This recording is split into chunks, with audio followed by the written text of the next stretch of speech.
Share your story briefly to explain how your NFT was stolen. For example, did you click on a phishing link?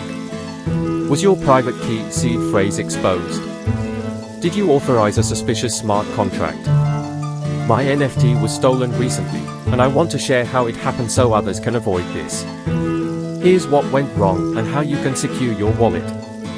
Reporting your stolen NFT can be an extremely frustrating process, especially when dealing with the complexities of blockchain and decentralized platforms like OpenSea. Here's an explanation that captures this frustration while also informing people about how reporting works. Why reporting a stolen NFT is frustrating. Irrevocable transactions. Blockchain transactions are permanent, meaning once your NFT is transferred to another wallet, it cannot be reversed like a credit card charge. This immutability, while a feature of blockchain, leaves victims feeling helpless. Time-consuming process. Reporting a stolen NFT on OpenSea requires you to provide detailed proof of ownership, including wallet addresses and transaction hashes. This can be overwhelming, especially for beginners. Delayed action.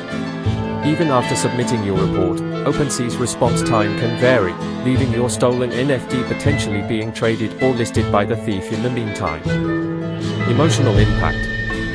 Knowing your valuable or sentimental NFT is in someone else's wallet, being treated like a commodity, can feel deeply frustrating and personal. What happens after you report a stolen NFT? Once OpenSea processes your report and verifies that the NFT was stolen, the NFT gets a red flag. OpenSea will place a red warning banner on the NFT, marking it as reported for suspicious activity. This prevents the NFT from being listed, bought, or sold on OpenSea. No more marketplace activity.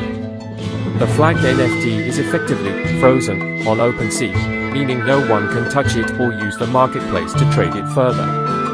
However, it can still be moved between wallets outside of OpenSea, as blockchain activity is decentralized.